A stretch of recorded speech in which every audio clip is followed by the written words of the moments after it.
everybody, and welcome to JHR Backstage, the companion podcast to the main James Suss Rock show. Now, today's episode Woo. might be a little different because we're trying something new out, thanks to our relentless college schedules. The two of us are Yeah. now recording this remotely together. We are no longer in the podcast studio together, so the quality of this podcast may vary wildly depending on how things go here. Now, neither one of us are tech wizards. Not really, We no. do vaguely know our way around things, thankfully. Yeah, being Let's Players for a long time definitely helped with that. It certainly does. So, I was thinking today's at least starting point of conversation could be our least favorite albums from our favorite artists. And, Ooh. obviously, least favorite doesn't have to mean, you hate the album by any means or, that it's completely bad. Just more so, if you were to listen to this band, that would be the last album you would think to listen to, kind of thing. Right. So, It's a very interesting question, to be honest with you, because you always, people are always like, oh, what's your favorite album? What's your, what's your go-to song? What's your, what, but it's just, I don't think I've ever had, I don't know if I've had anyone ask me, oh, what's your least favorite? yeah. So it's very interesting. I mean, I always find it fascinating because, it's obviously a band you love so much. What do you not like about them? Because, everyone's bound to make something that you're not terribly a fan of, regardless of how much you love them. True. So, I mean, I can start if you want, or if you had something in mind. Either way. No, please. Yeah. Go ahead. So, I mean, this is obviously this is a big point of conversation to a lot of fans anyway. Blink-182 is definitely one of my favorite bands. And they have a very rocky history when it comes to albums that the general fan base didn't like that much. Me personally, I'd probably have to say my least favorite album from them would be... Actually, this is a harder question than I thought it would. I kind of thought about this before we even started recording, and I still am having trouble, deciding definitively, because, I don't want to say it and then, double think myself, because, immediately I was going to say California, which was not their last album, but the album just before that. And Sure. it's not that that's not that I hate the album. There's plenty to love about it, but it just didn't feel right. So the biggest thing that I can say about California is the lyrics feel very rushed, and I mean there's actual evidence of that in that Mark Hoppus said that the producer John Feldman encouraged him to not think twice about a lot of the lyrics and just go and do it, write it, and be done with it, kind of thing. Which, What a excellent mentality to have. I mean, it works to a certain extent. John Feldman's one of the biggest record producers ever in the pop punk industry, so he clearly has some idea of what he's doing. But it led to a lot of na-na-nas and oohs and stuff like that instead of actual lyrics. Right, yeah. And most of the lyrics on that album made absolutely no sense whatsoever. They had no structure to them. They were just singing words in a song structure. That was it. See, and it's interesting because, I'm running into a similar issue off camera. No one can see this, but I'm currently scrolling through my Spotify. But it's something that I when it comes to writing music, I'll start here. When it comes to writing music, I know it's don't overthink it, and just, write it and just whatever comes to you, put it down. But to be honest with you, I as somebody who also creates music, you have to understand that there is a certain level of revisiting that is almost mandatory when making a song. And you can't just write it and then just be done with it, and write it, perform it, record it, and then be done with it. You have to go back to it. You have to listen to it again. You have to be okay, actually, I think it'd be better if we did this, and if we did this and this.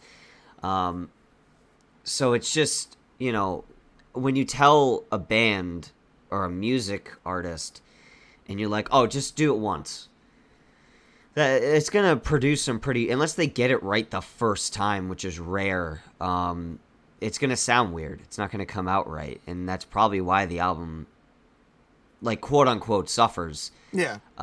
Is because of that. You need that second or third time around to be like, okay, now I know what the sound should be for this song. Yeah, and I definitely agree. And one of the other things that comes with that is a lot of the lyrics are very repetitive. Like, Right. pretty much all of Matt Skiba's lyrics in every single song on California includes at least one reference to a bed or sleeping. Like, every single one of them, without fail. Hmm. I feel like you only get Interesting. that from being, like, super quick with your lyrics instead of actually thinking them out. Yeah, probably because he was just tired. Yeah, no, and that's definitely, like, the most telling thing of that. The other thing that was talked about with the release of that album is that they were in the studio until like 2 or 3 in the morning some nights because they were just continually making songs.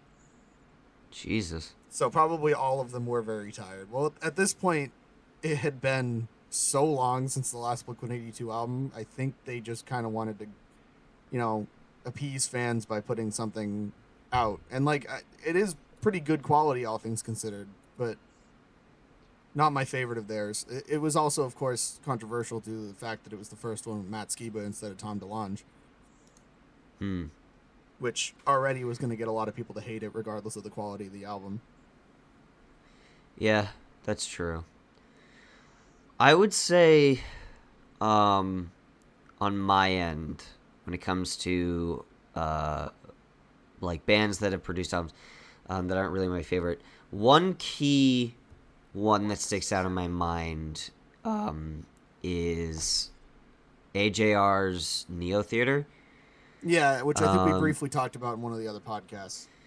Yeah, I remember I mentioned it before, but I'll bring it back up again, is like, there's nothing wrong with the album, and I don't hate it, but out of all of, like, the recent albums and all, like, the stuff that, like, all the songs and stuff that I've heard from them, that specific album just didn't really do it for me. I remember there being some songs on there that were pretty good, but, like, all in all, like, I just felt really indifferent towards it, and I was like, it exists, it's good, but I don't know, it's not something I typically go back to. Like, I'll go back to The Click every once in a while, and I haven't been able to stop listening to their latest album. I love OK Orchestra so much. It's so good, but, like, and that's the thing, is that, like, it just, Neo Theater, I've never felt the need to go back and listen to it again. It's because there aren't really any songs on there where I was like, yeah, I want to go back and listen to that. It's like, no, I can't even remember half the songs that were on it because I just didn't care as much. And that's just kind of, that's the thing, is that I don't hate it, but it's not something that I would really go back to. And it's interesting too, because, like, Starbomb. Yeah. If anybody out there knows what Starbomb is, the reason why I would say that their first album is my least favorite is because, like I love the first album, but, like, the amount of songs that I will go back and listen to on the second and third one outweigh the first one. So it's just that one makes it my quote unquote least favorite. There are definitely songs from the first one that I like more than the other albums, but I will go back and listen to, like, the entirety of the second one, or I'll go back and listen to the entirety of the third one. But I just, there are some songs from the first one where I'm just like, I cannot sit through this. Like, I don't want to listen to it. And there's a few songs on the third one that I was, like, iffy on too, but the first one is really where it's just like, Yeah, I think that probably could come down to the fact that, like, Aaron was pretty new to music, whereas Dan and Brian were already been doing this for years, kind of thing. So, like, there's going to be a learning curve, which is probably why the second one's far better.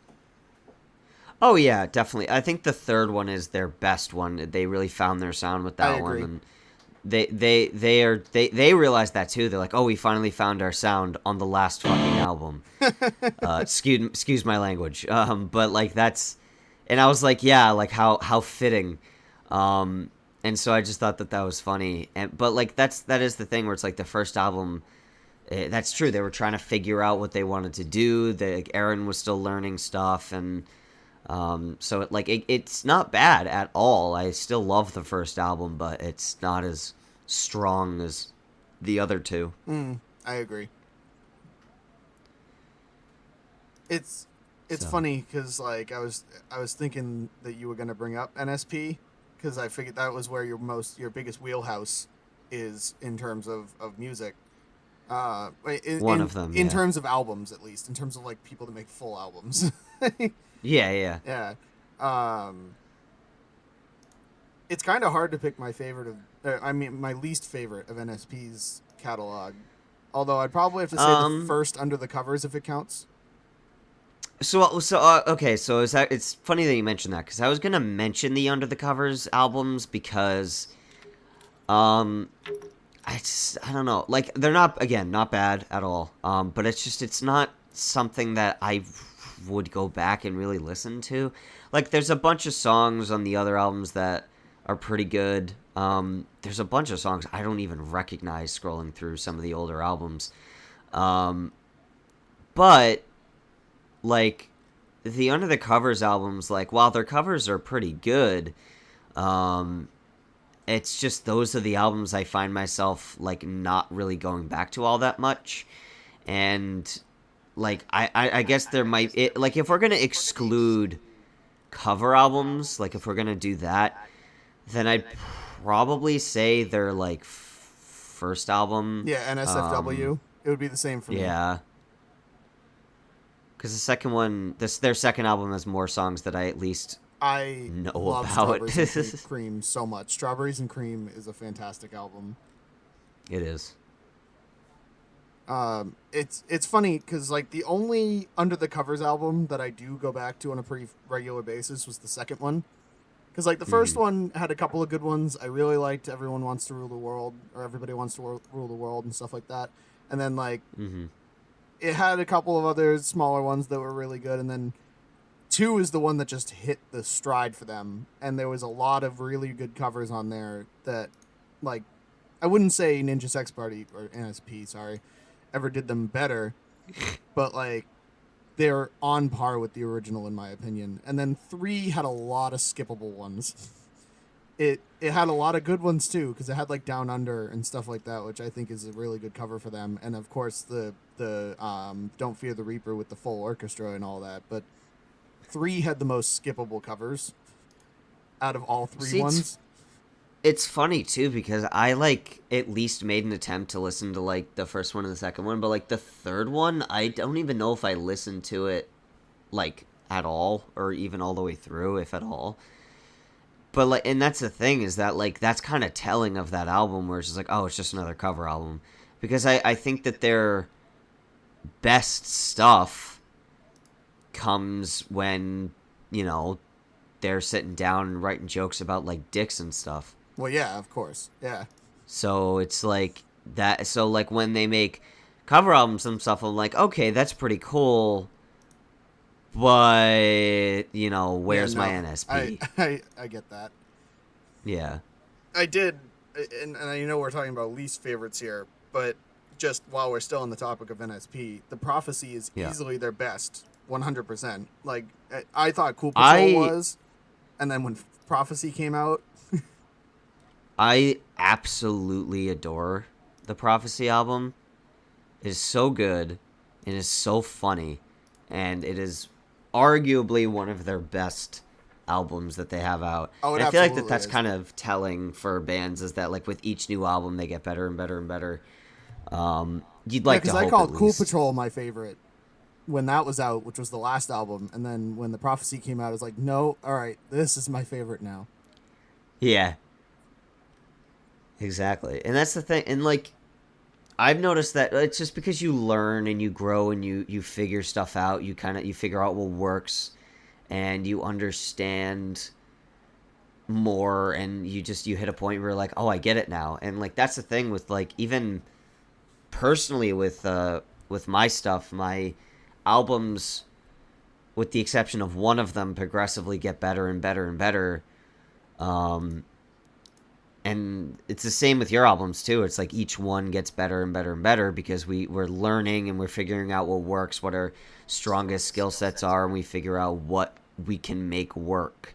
And so I feel like that when you have a band that doesn't have really like a lot of albums, but like is starting to learn what they're doing, they produce some really great stuff. It's really funny because NSP really does have a lot of albums now.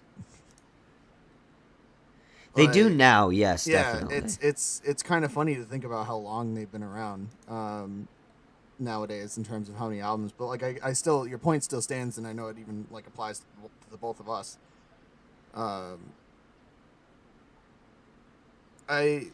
next band that I had in mind when I was first concepting this idea was Green Day, which I know you have some familiarity with, very little, but at least Some, some. yeah.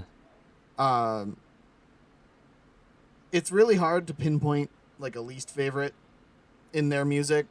Although I'd say the clear front runner would be um, the newest one, Father of All, which it was good. It was a good album. It was just a weird change of pace for Green Day, and Mm-hmm. like it was very very short. Like the whole album was like 11 tracks, and it was only like 28 minutes or something like that, which is just unheard of for bands of their caliber, especially like Green Day. Which Green Day, all of their discography are these like sweeping cinematic albums that are like ridiculous lengths most of the Mm-hmm. time. Like American Idiot and 21st Century Breakdown, as far as I'm aware, are over an hour long. Wow.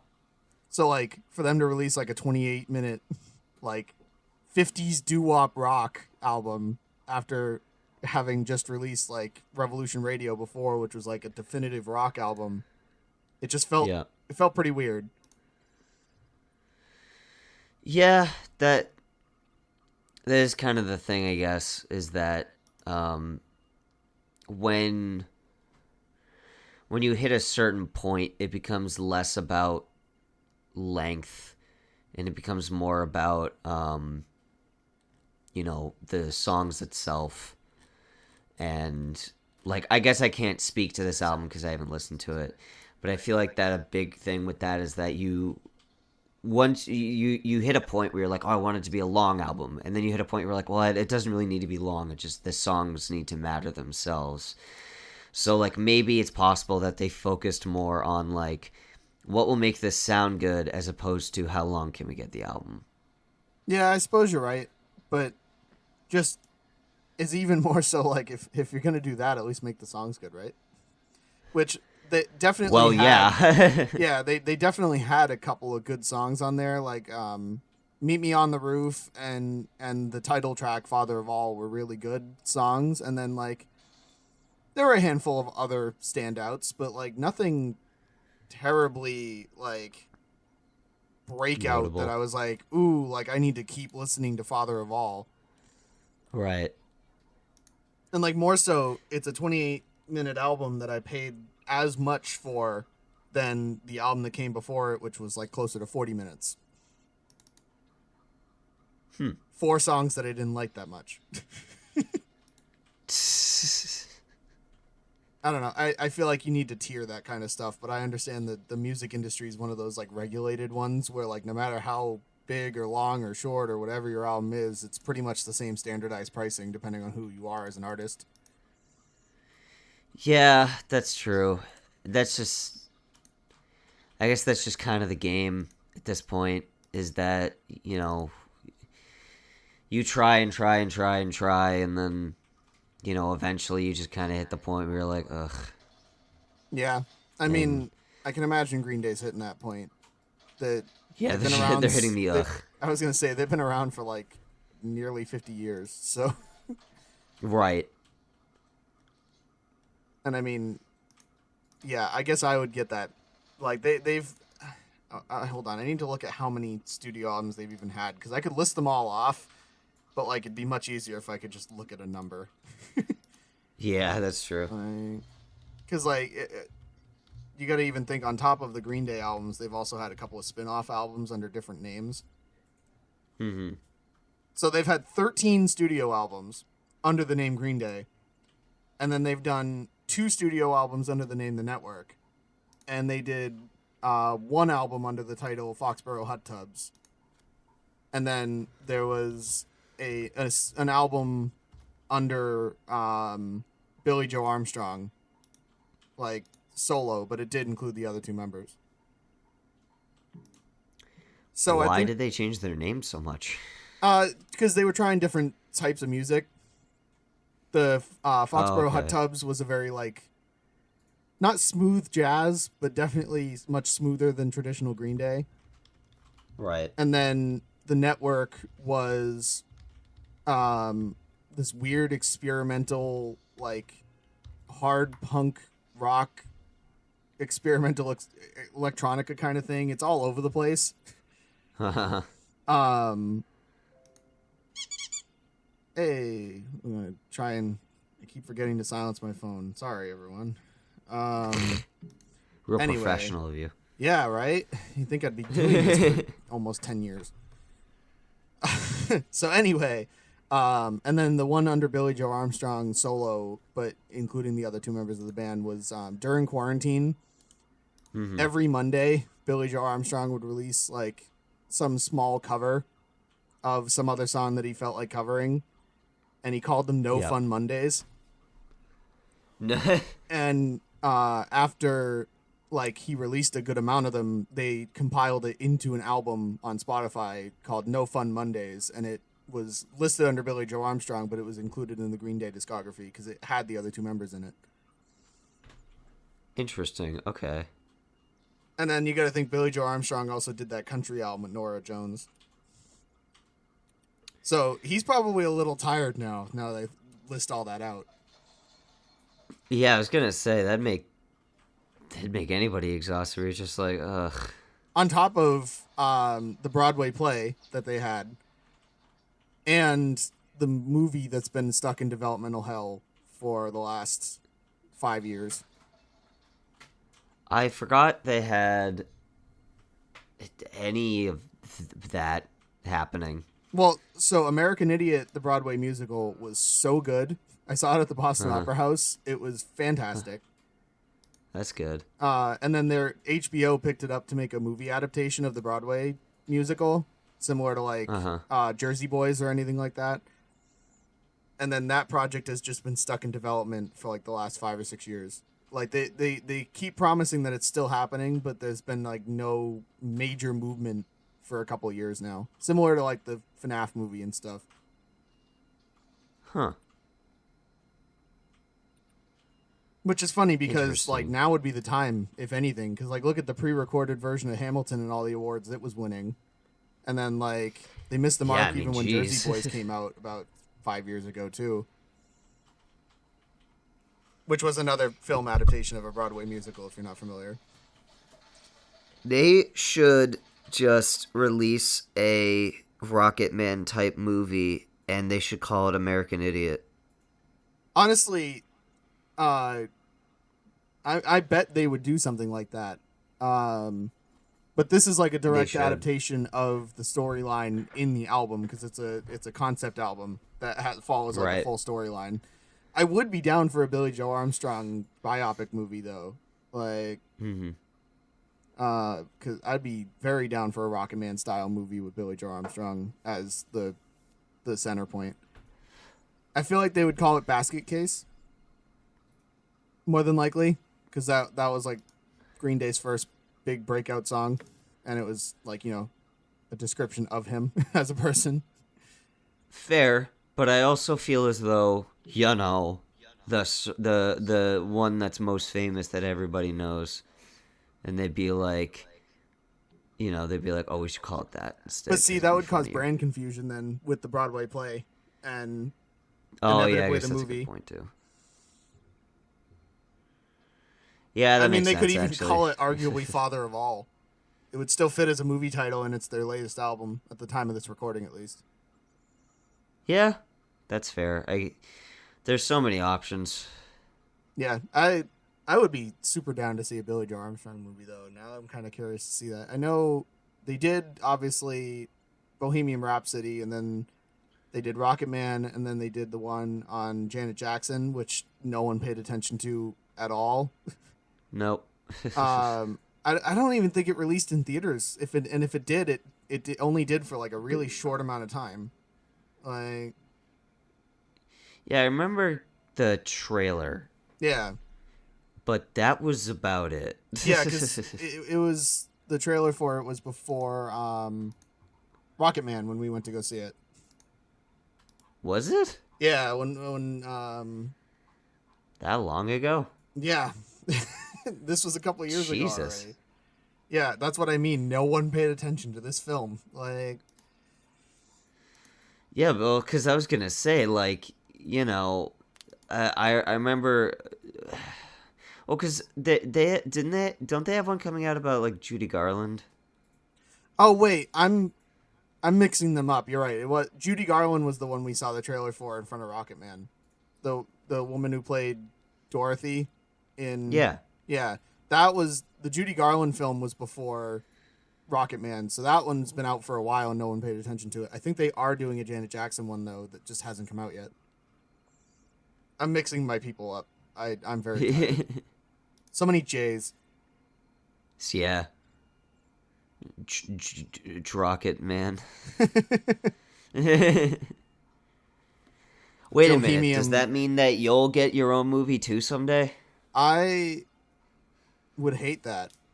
And honestly, I have. I would hate that too, because you're gonna lump me in with it too. Well, yeah, I mean, yeah, you'd be a really significant part of it if they were to. It's ever, true. Yeah, and what's really funny is that my life is so boring that it would be like, so you'd have the first. Well, they'd like, skip this part.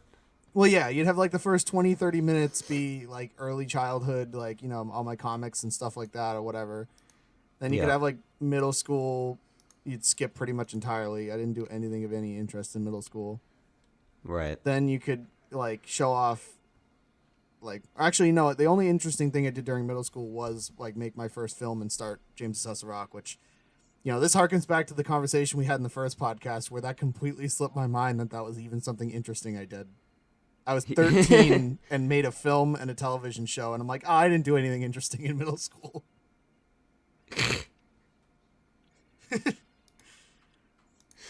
Yeah, that just about sums it Anyway.